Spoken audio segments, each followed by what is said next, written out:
अस्सलाम वालेकुम, मैं हूं इरफान समोर। जनाब शहबाज हुकूमत का सबसे ताकतवर वजीर ख्वाजा आसिफ साहब इस वक्त सबसे बड़ी मुश्किल में फंस चुके हैं। बल्कि यूं कहिए कि इस वक्त एक दलदल में घिरे हुए हैं, हाथ पांव मार रहे हैं लेकिन वहां से निकल नहीं पा रहे, मुसलसल धंसते जा रहे हैं। दोस्तों, ख्वाजा साहब की सीट भी अब चंद लम्हों की मेहमान है और यूं समझ लीजिए दूसरी जानिब रेहाना डार साहिबा की लॉटरी निकल आई है। दोस्तों, दोनों ही खबरें एक दूसरे से लिंक्ड हैं, दोनों डिटेल में आपके साथ शेयर करूंगा और आपको यह भी बताऊंगा कि ख्वाजा साहब को घर जाने की जल्दी क्यों है। दोस्तों, यह खबर भी बड़ी हैरान कुन है, एक एक चीज आपके साथ शेयर करूंगा। पहले ये स्टोरी मैं आपके साथ शेयर कर चुका हूं, इसमें मजीद कुछ डेवलपमेंट हुई है, ख्वाजा साहब मजीद दलदल में फंस गए हैं, तो वो भी आपके साथ शेयर करना बहुत जरूरी है। तो बढ़ते हैं स्टोरी की जानिब, लेकिन उससे पहले नए आने वाले दोस्तों से गुजारिश है कि ये आपका अपना चैनल है, इसे सब्सक्राइब जरूर कर लें और घंटी के बटन को लाजमी दबा दें। दोस्तों, ख्वाजा आसिफ साहब कुछ अरसे से बड़ी बहकी बहकी बातें कर रहे हैं। एक ऐसी ख्वाजा आसिफ साहब ने बात कर दी जो कि मुमकिन ही नहीं। ख्वाजा आसिफ साहब ने क्या बात की है? ख्वाजा आसिफ साहब कहते हैं कि जी एकदम उन्होंने ऐलान कर दिया, कहते हैं कि जी साबिक army chief general Qamar Javed Bajwa साहब और साबिक DGISI general retired Faiz Hamid साहब को पार्लियामेंट के सामने तलब करने के लिए और उनका एहतसाब करने के लिए कौमी असम्बली में करारदाद पेश करेंगे। उनको बुलाएंगे पार्लियामेंट में और उनसे सवाल पूछेंगे। सवाल क्या पूछना चाह रहे हैं?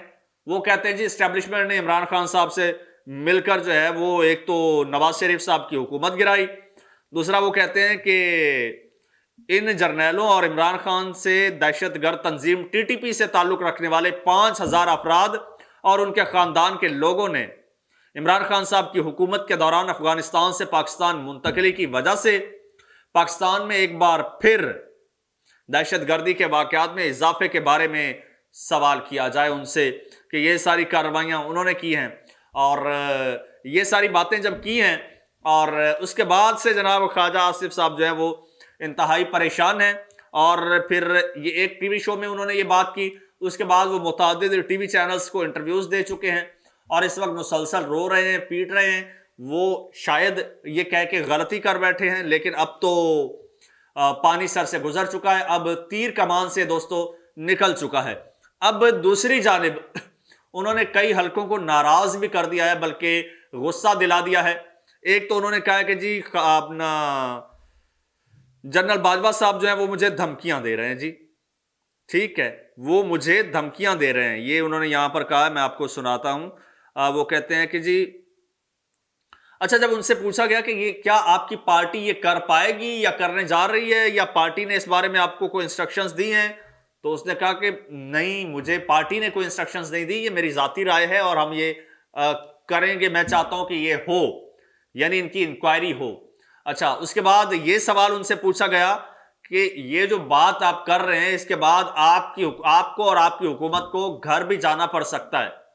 तो ख्वाजा साहब ने कहा कि कोई बात नहीं, पहले भी कई बार जा चुके हैं, अब भी चले जाएंगे, लेकिन हुकूमत शायद ना जाए, ख्वाजा साहब नहीं बचेंगे, ख्वाजा साहब इसके बाद जो है वो घर लाजमी जाएंगे।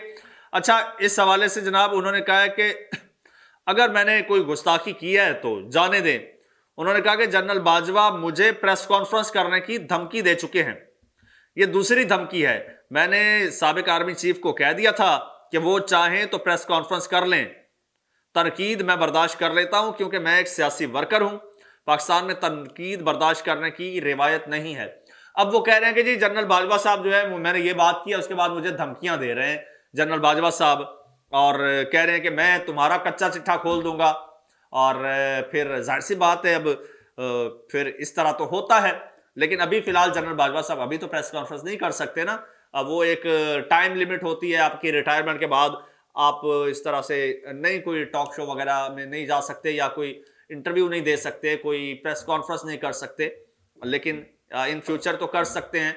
तो इसी वजह से, और असल सवाल यह है कि ख्वाजा साहब ने यह बात की क्यों है, आखिर क्या जल्दी थी ख्वाजा साहब को घर जाने की? हुजूर, ख्वाजा साहब को जल्दी यह थी घर जाने की कि जिस सीट पर ख्वाजा साहब वजीर बनकर आए हैं ना, वो सीट सिरकती जा रही है। وہ سیٹ ریحانہ ڈار صاحبہ کے پاس ہے. وہ سیٹ فارم 45 کے مطابق ریحانہ ڈار صاحبہ وہ سیٹ جیتی تھی. خواجہ صاحب کو لگ رہا تھا کہیں نہ کہیں کہ الیکشن دوبارہ ہونے جا رہا ہے, امریکہ کا بھی دباؤ ہے اور سپریم کورٹ کا بھی دباؤ ہے, الیکشن دوبارہ ہوا یا ری کاؤنٹنگ ہوئی, شاید ہونے جا رہی ہے, ہوئی اس حلقے کی ہوئی تو میں ہار جاؤں گا, کیونکہ پی ٹی آئی کے جو مین مطالبات ہیں, مین حلقوں میں ایک وہ حلقہ بھی شامل ہے, اور کہیں سے خواجہ صاحب کو یہ بھنک پڑ گئی ہے کہ وہاں پر ہونے جا رہا ہے معاملہ اور آپ کو جناب ہٹایا جا رہا ہے.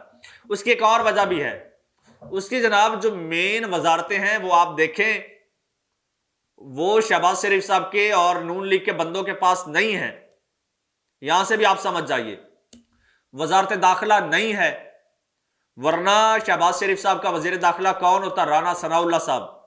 رانا ثناء اللہ صاحب نہیں جیت سکے, آپ سمجھ جائیے. وزیر خزانہ کون ہوتا؟ اسحاق ڈار, جیتنے کے باوجود نہیں بن سکے, آپ سمجھ جائیے. یہ وزارتیں بڑی امپورٹنٹ ہوتی ہیں. کون سی؟ داخلہ, خارجہ اور دفاع اور جناب خزانہ. وزیر خزانہ کون ہے؟ سمجھ جائیے. وزیر دفاع کون ہے؟ سمجھ جائیے. وزیر خزانہ کون ہے؟ اسحاق ڈار صاحب. ان کے جناب سمجھ لو کہ بائی برتھ وزیر خزانہ تھے نون لیگ کے, ٹھیک ہے, لیکن وہ نہیں بن سکے. اب انہیں وزیر خارجہ تو بنا دیا گیا, لیکن ساتھ میں دو بندے لگا دیے گئے, ایک سیکٹری خارجہ اور ایک جناب ان کے ساتھ ایک اور بندہ لگا دیا گیا. 2 بندے جو ہیں ان کے ساتھ لگا دیے گئے, ایک معاون خصوصی برائے خارجہ امور, 2 بندے ان کے ساتھ انسٹال کر دیے گئے ہیں. تو ان کا بس سامنے ایک فیس ہے اسحاق ڈار صاحب کا. تو جب 3 سیٹوں پر شہباز شریف صاحب کے بندے نہیں ہیں تو 4تھی سیٹ پر بندہ کیسے وہاں پر ایڈجسٹ ہو سکتا ہے؟ اچھا, وہ ایڈجسٹ اس بیس پہ ہو گیا کہ اس کے تعلقات ذرا اچھے تھے, معاملات اچھے تھے. اب یہ انہیں کو جناب, تو پھر یہ معاملات تو ہونے تھے. تو اب یہ وجہ ہے کہ خواجہ صاحب اس وقت پھڑپھڑا رہے ہیں, ان کو اپنی ہار نظر آ رہی ہے. اب یہ بیانیہ گھڑ رہے ہیں کہ مجھے اتارنا تو ہے ہی صحیح.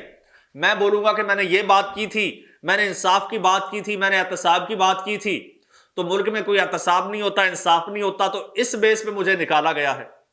تو یہ خواجہ صاحب ایڈوانس میں پتہ پھینک رہے ہیں. پتہ ان کو ہے کہ میری سیٹ جو ہے وہ میرے ہاتھ سے نکلتی جا رہی ہے, میرے نیچے سے سرکتی جا رہی ہے. تو خواجہ صاحب ایک یہ بیانیہ گھڑ رہے ہیں. دوسری جانب جناب اب ریحانہ ڈار صاحبہ کو بھی میسج پہنچ چکا ہے کہ ماں جی آپ پہ قسمت کی دیوی مہربان ہو چکی ہے. اب ریحانہ ڈار صاحبہ نے بھی تیاریاں شروع کر دی ہیں اور وہ باقاعدہ اس وقت کانفیڈنٹ ہیں کہ میں حلف اٹھاؤں گی اور مجھے یہ سیٹ مل جائے گی. تو یہ دوستو سارے معاملات ہیں, اس میں ڈے بائی ڈے ڈیولپمنٹ ہو رہی ہے. مزید جو ڈیولپمنٹ ہوگی وہ بھی آپ کے ساتھ اسی طرح سے ڈیٹیل کے ساتھ شیئر کروں گا. تب تک کے لیے آپ چینل کو سبسکرائب کر لیں, گھنٹی کے بٹن کو دبا دیں, اور اس کیس کے حوالے سے اور خواجہ صاحب کی اس پوزیشن کے حوالے سے آپ کیا رائے رکھتے ہیں کمنٹ سیکشن میں بتائیے گا. اور مجھے اجازت دیجیے, اللہ حافظ.